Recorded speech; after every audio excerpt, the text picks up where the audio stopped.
பாரத தேசத்தின் மகோனதமான புராண இதிகாசங்களை முழுமையாக அறிந்து கொள்ள சப்ஸ்கிரைப் திலக். போர் என்பது உனக்கு விளையாட்டா? செய்தி அனுப்பாமல் செயலாற்றுகிறாயா? திடீர் தாக்குதலால் எங்களை வீழ்த்து நினைக்கிறாயா? கோழைதான் குறுக்கு வழியில் வருவான்.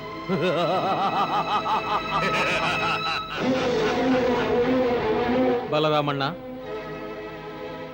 சம்பராசுரனுக்கும் மாயாசுரனுக்கும் யுத்த நெறிமுறைகளை பற்றி ஒரு கவலையும் கிடையாது. எடுத்துச் சொல்லியும் பயனில்லை. நெறியில்லாத ஆட்சி, நெறியற்ற யுத்த தந்திரங்கள், இதுதான் மாயாவி மன்னனுக்கும் மைந்தனுக்கும் நெறிகள். சம்பராசுரா, அற்பத்தனமாக பேசுகிறான் உன் பிள்ளை. இனி பொறுக்க முடியாது. பலராமனின் கோப நெருப்பு உன் மைந்தனோடு சேர்த்து உன்னையும் பொசுக்கிவிடும்.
எங்கு போனது தங்கள் தன்மானம்? அப்பாவின் முன்னால் மகனை கொன்றிருக்கிறான் கிருஷ்ணன். கிருஷ்ணனை உயிரோடு விட்டு வந்திருக்கிறீர்களே மன்னா, இது தகுமா? இதை பொறுக்குமா? மாயாவதி, இந்த சம்பராசுரன் சபதம் செய்கிறேன். எந்த நிலையில் கிருஷ்ணன் என் அருமை மைந்தனை கொன்று விட்டானோ, அதே நிலையில் அந்த கிருஷ்ணனின் மைந்தனை கொல்லுவேன். குழந்தை என்னிடம் கொடு. சின்ன கண்டா, செல்ல கண்டா. இது என்ன? பிள்ளை என் பிள்ளை. பிள்ளையை முதலில் என்னிடம் கொடுங்கள். கிருஷ்ணா, நான் உனக்கு மூத்தவன். முதலில் நான் பார்க்கிறேன், பிறகு நீ பார். அடடே, நான் பெரியப்பாடா. பிரத்யும்னன் பிறந்த மகிழ்ச்சியை யார் எதிர்பார்க்கிறார்? யார் எதிர்பார்க்கிறார் நாரத முனிவரே? சொல்கிறேன். அவன் பிரத்யும்னன் மரணத்தை எதிர்பார்க்கிறான். ஸ்ரீ கிருஷ்ணன் ருக்மணியின் மைந்தனின் சத்ரு சம்பராசுரன். முதலில் இதை அவன் காதிலும் போட்டு வைக்கிறேன். நாராயண நாராயண.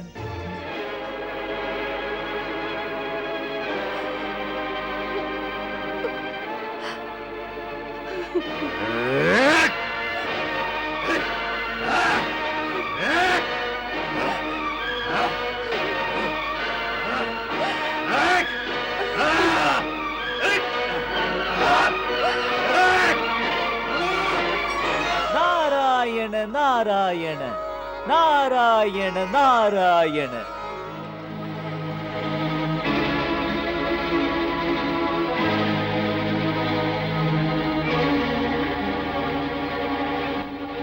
வணக்கம் முனிவரே.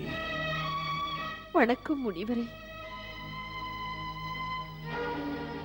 மைந்தனை பறிகொடுப்பது தாய்க்கும் தந்தைக்கும் அதுதான் தாங்க முடியாத துயரம் தருவது.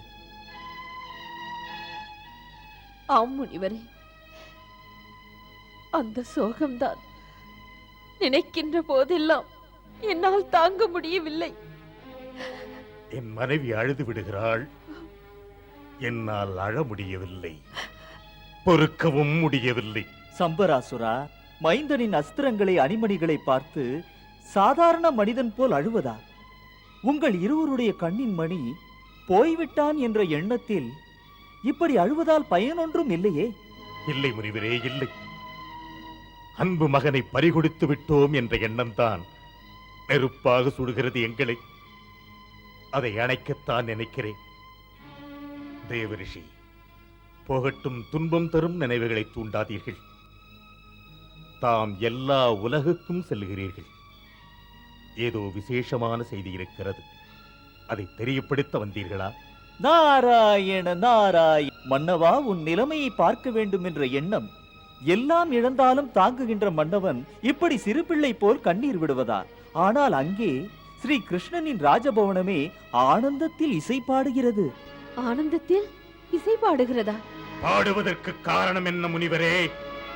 ஏன் கிருஷ்ணன் யுத்தம் புரிந்து வெற்றி மாலை சூடினானா? இல்லை தைத்தியராஜனே, இல்லை. நாராயண நாராயண. பின் எதற்காக துவாரகாபுரி சந்தோஷபுரியானது முனிவரே?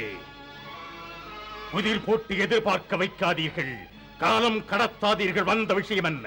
ஸ்ரீ கிருஷ்ணனின் மனைவி தேவி ருக்மணி இல்லையா? அங்கே ஒரு அழகான குழந்தையை பெற்றெடுத்து விட்டார். குழந்தை பிறந்து விட்டதா? துவாரகை சந்தோஷபுரியானது. நாராயண நாராயண. நாரதரே, நானே எதிர்பார்த்த இனிப்பான செய்தி. இதற்குத்தான் இத்தனை நாள் பொறுத்திருந்தேன்.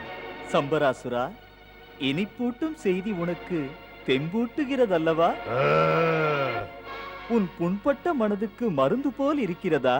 ம்.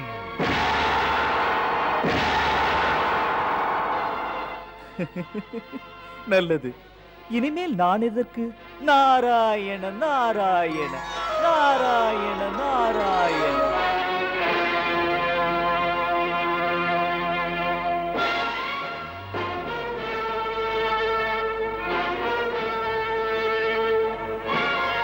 இந்த நல்ல வாய்ப்பினை எதிர்பார்த்தே நானும் என் வாளும் காத்திருக்க நேர்ந்தது.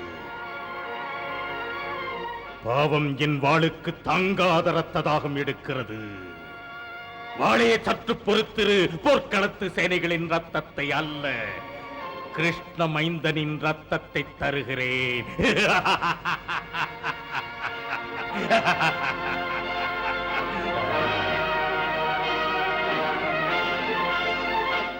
இன்று இரவிலேயே கிருஷ்ண மைந்தனை கொலை புரிவேன்.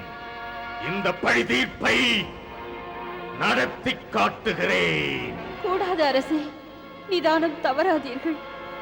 போதனை ஏன் மாயாவதி? நமக்கு கிடைத்திருக்கிற பொன்னான நாள் இது.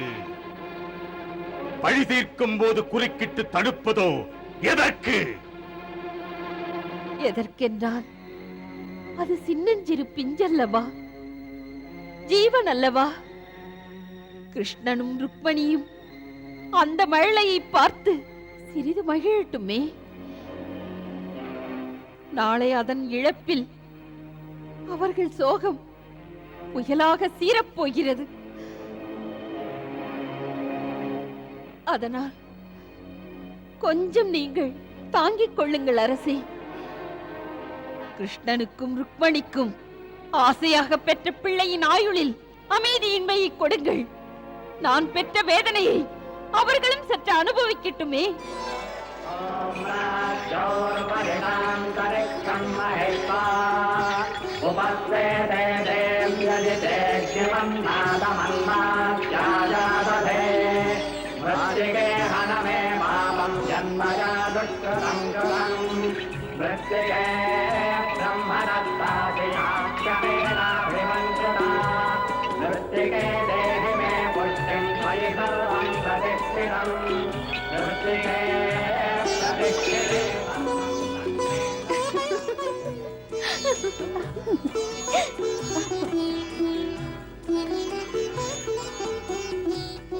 சத்யபாமா, என்ன இது? இது பிஞ்சல்லவா?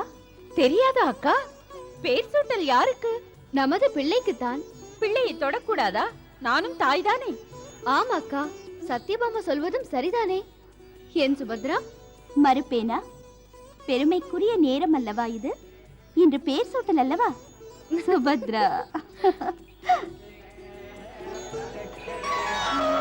நாராயண நாராயண.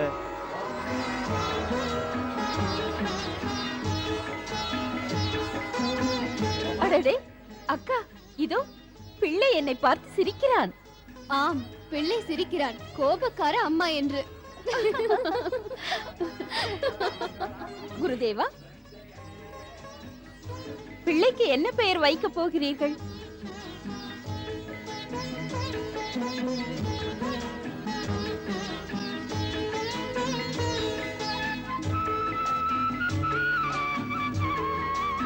ஏன் சத்யபாமா, உனக்கு இவ்வளவு அவசரம் எதற்கு? மதனி, முதலில் அவரை மைந்தனின் ஜாதகத்தை பார்க்க விடுங்கள். பார்த்த பிறகு மற்றதை சொல்வார். பேர் சூட்டியும் வைப்பார். சுபத்ரா, உனக்கு எல்லாம் தெரிந்திருக்கிறது, பொருத்தமாக சொல்கிறாய். ஆமாம் ஆமாம், அடுத்த பிள்ளை பெறப்போவது அவள்தானே, அதுதான் அப்படி சொல்கிறாள். பாருங்கள் குருதேவா, என் பிள்ளை அழுகிறான். ஆம் குருதேவா, அவன் தன் எதிர்காலத்தை பற்றி அறிந்து கொள்ள அவசரப்படுகிறான். பொறுங்கள், பொருத்தமாக சொல்லுகிறேன்.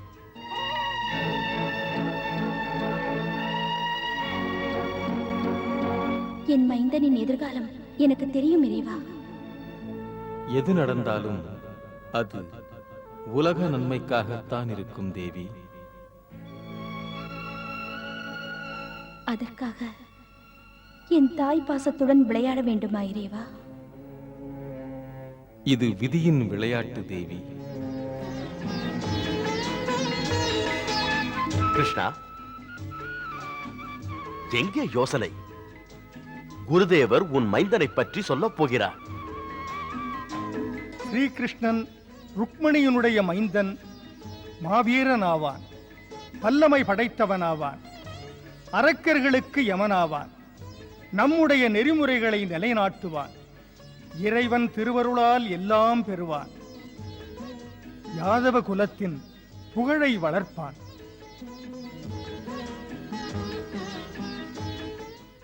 இறைவா, குருதேவர் பொதுவாக சொன்னார், அது விளக்கமில்லை. ஏன், இதற்கு பின்னால் உங்கள் திருவுள்ளம் செயல்படுகிறதா? குருதேவா, எங்கள் பிள்ளையை புகழ்ந்தது எங்களை பெருமிதப்படுத்துகிறது. பிள்ளைக்கு என்ன பெயர் சூட்டப் போகிறீர்கள்? பாமா, இந்த பிள்ளையை உலகம் போற்றப் போகிறது. இந்த பிள்ளையை கண்டாலே அவர்கள் மனம் மகிழ்ந்து போகும். அதனால் நான் இந்த பிள்ளைக்கு பிரத்யும்னன் என்று பெயர் சூட்டுகிறேன். பிரத்யும்னன். பிரத்யும்னன், பிரத்யும்னன், பிரத்யும்னன். பிரத்யும்னன் வாழ்க! கிருஷ்ணா, பிரத்யும்னன் பிள்ளைக்கு அழகான பெயர். பிரத்யும்னன்.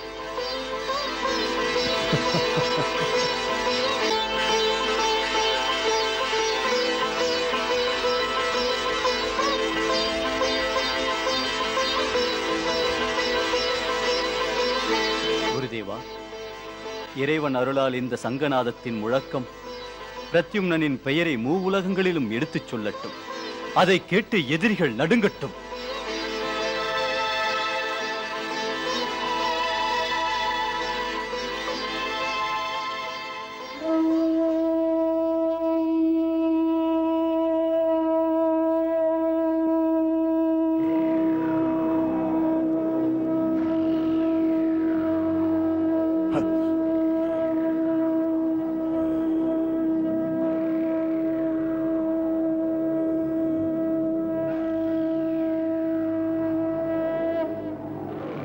இந்த சங்கநாதம் துவாரகையில் இருந்தா கிருஷ்ணனின் மைந்தன் பிறந்து 6வது நாள்.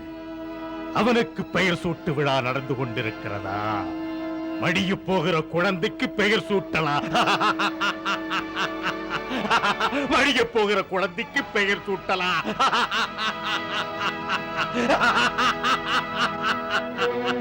எழுந்திரு மாயாவதி, எழுந்திரு.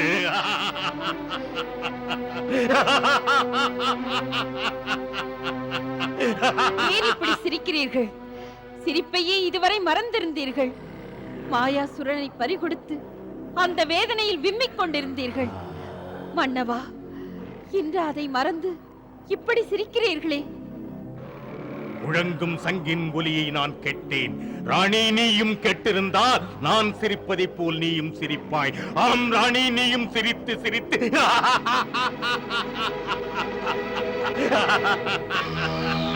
என் மகன் மாயாசுரனின் கொலைக்கு பழி வாங்காத வரையில் நீங்கள் சிரித்தாலும் எனக்கு சிரிப்பே வராது. மன்னா, நான் சிரிக்கப் போகும் பொன்னாள் அன்றுதான் கிருஷ்ணனும் ருக்மணியும் பெற்றெடுத்த பிள்ளையை பறிகொடுத்து தரையில் விழுந்த மீன் போல் துடிக்கும் போதுதான். துடிப்பார்கள், அவர்கள் துடிப்பார்கள். மாயாவதி நான் துடிக்க வைப்பேன். துவாரகின் ராஜ மாளிகையில் இருந்து வருகின்ற சங்கின் ஒலியானது என்னை விழிப்பூட்டும் முழக்கம். முழங்கி கிருஷ்ணன் மகனை கடத்த சமயம் இது என்கிறது. இன்று கிருஷ்ணன் ருக்மணி அன்பு மகனுக்கு பேர் சூட்டி மகிழ்கிறார்கள், சங்கம் முழங்குகிறார்கள், சந்தோஷப்படுகிறார்கள். படட்டும் நாளை அழுது புலம்ப போகிறார்கள். ஆம் ராணி, தங்க தொட்டிலில் தூங்கும் தளிரை கடத்தி வருவேன். கடத்திக் கொண்டு வருவதா? மாயாசுரன் வருவானா? தாயின் மனதுக்கு அதனால் ஆறுதலா கிடைக்கும். பெற்ற தாயின் நெஞ்சு எரிகிறதே, துயரத்தை யார் தீர்க்க? மாயாசுரனின் ரத்தம் யுத்த பூமியில் சிந்தியதை மறந்தீர்களா? அரசே, மகிழ்ச்சி பொங்கும் துவாரகைக்கு சென்று அந்த பேர் சூட்டு விழாவை புலம்பல் விழாவாக்குவே. சந்தோஷப்படும் பவனமே சங்கடத்தில் மூழ்கச் செய்வேன். அரசே, அத்தனை மாயாவி சக்தி இந்த மாயாவதிக்கு இல்லை. மாயா சக்தியாவும் நமக்குண்டு மாயாவதி. மறந்தாயோ மாயாவி ராட்சசனை? அவன் நம்முடைய அடிமை. அவன் தான் நினைக்கும் ரூபத்தை எடுத்துக் கொள்வான். அவனுக்கு ஆணையிட்டால் இருட்டையே மூடும் இருட்டாவான், ஒளியை மிஞ்சும் ஒரு பேரொளியாவான். அத்தனை ஆற்றல் உள்ளவன். உங்கள் மாயாவி ராட்சசனுக்கு ஆணை அனுப்ப காலம் தாழ்த்தல் ஏன்? தாம் சரி என்றால் நான் இப்போதே செய்தி அனுப்புகிறேன். துவாரகையின் ராஜமாளிகை பக்கம் சென்று எவ்வாறாவது அதற்குள்ளே மெல்ல நுழைந்து குழந்தையை கடத்தி வா என்று. ஏ மாயாவி ராட்சசனே, அழைக்கிறேன், வா உடனே, வா உடனே, வா உடனே, வா உடனே.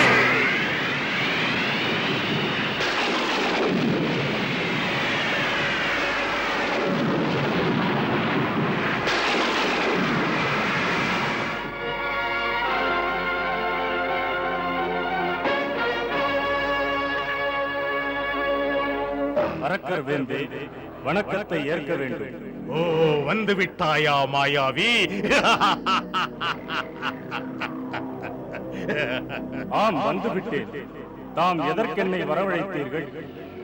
நான் பாதாளம் போய் வரவா, இல்லை பூமியிலே பேரழிவை உண்டாக்கவா? அது போதாதென்றால் ஆகாயத்தில் சென்று இந்திரனை பிடித்துக் கொண்டு உங்கள் முன்னே வரவா? வேண்டாம் மாயாவி, வேண்டாம். அப்படியெல்லாம் நீ செய்ய வேண்டாம். நீ செய்ய போவது வித்தியாசமானது. ஒரு சிறிய பணி செய்ய வேண்டும். ஒரு சிறிய பணி? மாயாவி ராட்சசா, ஒரு பிஞ்சு குழந்தையை கொண்டு வர வேண்டும். இவனுக்கு அப்படி ஒரு பணி? அப்படி ஒரு சிறிய காரியத்தை செய்யவா அழைப்பு விடுத்தீர்கள் மன்னவா? இந்த பணியை தங்களின் ஒரு சாதாரண தொண்டன் கூட செய்து விடுவான். இல்லை, அது நடக்காது. இந்த குழந்தை கடத்தலுக்கு மாயாவியும் அவன் மாயாவி சக்திகளும் தேவையே இல்லையே. நிறுத்து. என் மன்னன் போகச் சொன்னால் இந்த மாயாவிக்கும் மாயாவி சக்திகளுக்கும் அவமானம் அல்லவா வேந்தே? அவமானம் ஒன்றுமில்லை மாயாவி. பொறுப்புடன் செய்கின்ற பணியில் பெரிதென்றும் அரிதென்றும் இல்லை. மாயாவி, அரசர் ஆணைப்படி பிள்ளையை எடுத்து வரப் போகிறாயே, அவன் ஒன்றும் சாதாரண பிள்ளை இல்லை. துவாரகாதீசன் ஸ்ரீ கிருஷ்ணனின் பிள்ளை. கிருஷ்ணன் எங்கள் பிள்ளையை கொன்றார். அவன் பிள்ளையை நாங்கள் கொன்றால்தான்.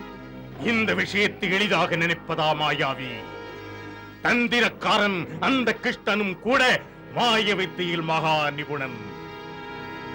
அதனால் அவன் ராஜ மாளிகை எவனும் நுழையக்கூடியதல்ல. உன் மாய சக்தியால் நீ உள்ளே நுழைய முடியும், அங்கிருந்து வெளியே வரவும் முடியும். மாயாவி கிருஷ்ணனின் பிள்ளை எடுத்துக்கொண்டு வெளியே வருவது முடியாத பணி. ஆகையால் மிக கவனமாக போய் வா. போகத்தான் வேண்டுமென்றால் இருவரும் கவலையை விடுங்கள். நான் கிருஷ்ணனின் மாளிகைக்குள் சாதனை புரிவேன் அரசே. அதோடு ருக்மணியின் கண்மணியை கொண்டு வருவேன். உத்தரவு தாருங்கள். வென்று வருக செல் மாயாவி. சென்று வா மாயாவி, சென்று வா.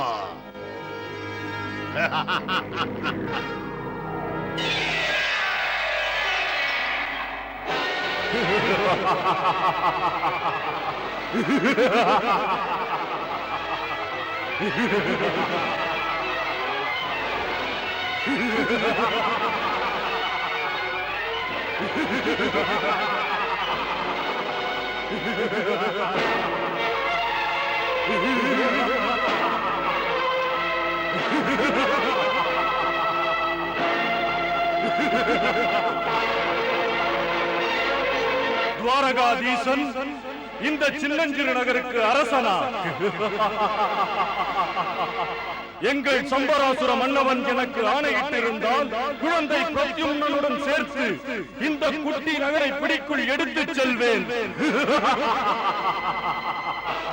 கிருஷ்ணனின் துவாரகை என் பிடிக்குள் அடங்கும் மாளிகை.